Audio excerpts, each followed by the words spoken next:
दोस्तों आज डेट 9 सितंबर है और हम आपको फटाफट आज की 5 बड़ी खबरें बताने जा रहे हैं। G20 बैठक शुरू हो चुकी है और आज बहुत सारे देशों के बीच द्विपक्षीय बातचीत भी हुई।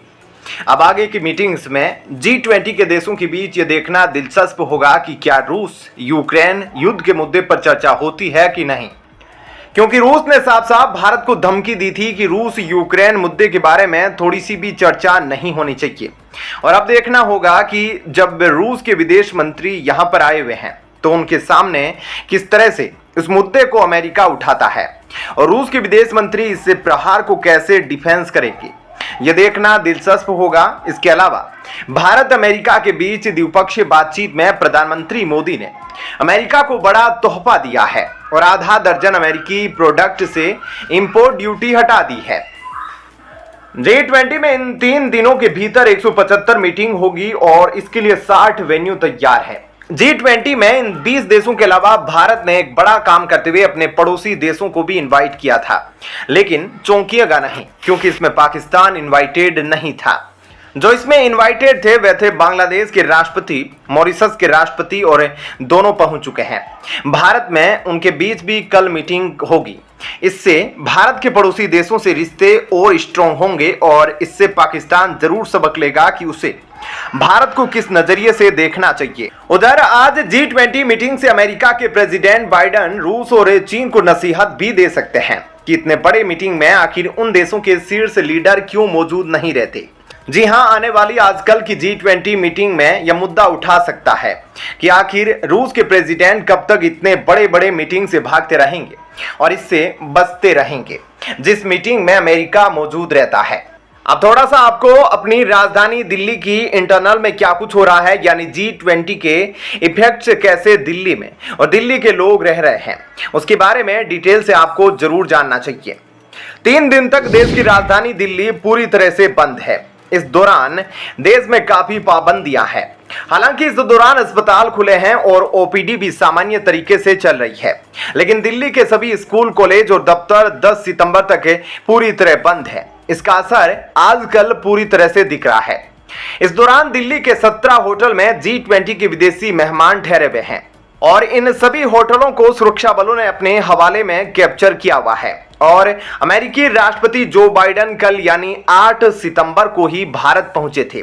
जो बाइडेन के भारत पहुंचने के बाद 60 गाड़ियों का सबसे बड़ा काफिला उनके साथ मौजूद था और प्रधानमंत्री मोदी ने अमेरिका को बड़ा तोहफा दिया है और आधा दर्जन अमेरिकी प्रोडक्ट से इंपोर्ट ड्यूटी हटा दी है।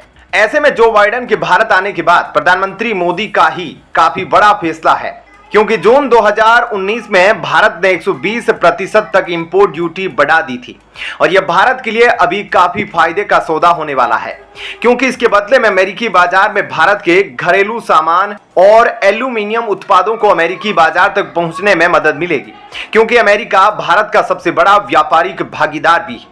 जैसा कि आप जानते हैं G20 समिट में हिस्सा लेने के लिए सभी विदेशी मेहमान भारत में पहुंच चुके हैं और इस दौरान मॉरिशस के पीएम जगन्नाथ ने कहा कि one earth one family and one future theme सबसे बेहतरीन है। अब देखना होगा कि 3 दिन की G20 मीटिंग के दौरान कौन कौन से अहम फैसले लिए जाते हैं। दोस्तों अगली खबर की तरफ चलते हैं। पाकिस्तान के ऊपर से एक मुसीबत जा नहीं रही कि दूसरी मुसीबत उस पर आ रही है। एक तरफ तो पाकिस्तान इकोनॉमिक क्राइसिस से गुजर रहा है, दूसरी तरफ है जो तालिबान पहले तो पाकिस्तान के बॉर्डर के आसपास मंडरा रहा था और वहां पर पाकिस्तान को धमकी देता था और थोड़ी बहुत लड़ाई करता था।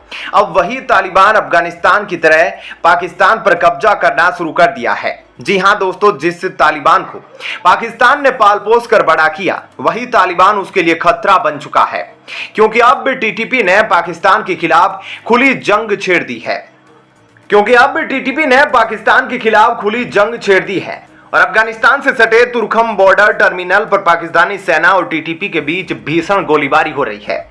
अब तक पाकिस्तान के 4 सैनिकों की मौत हो चुकी है और कई पाकिस्तानी सैनिकों को बंधक तक बना लिया गया है।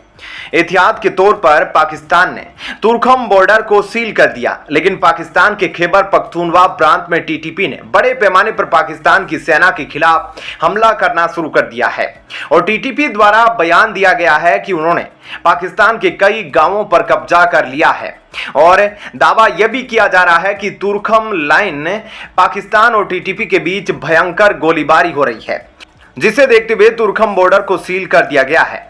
हालांकि पाकिस्तान के गांव पर कब्जा होने की बात से अभी पाकिस्तान इनकार कर रहा है और पाकिस्तान का कहना है कि टीटीपी ने अभी तक पाकिस्तान के किसी भी क्षेत्र पर अपना कब्जा नहीं किया, जबकि टीटीपी का कहना है कि वह पाकिस्तान में घुसकर वहां के कुछ गांवों पर कब्जा कर चुके हैं और उनकी लड़ाई पाकिस्तान की सुरक्षा एजेंसियों और पाकिस्तान की सरकार के खिलाफ है और वह आम लोगों को किसी भी तरह का नुकसान नहीं पहुंचाएंगे।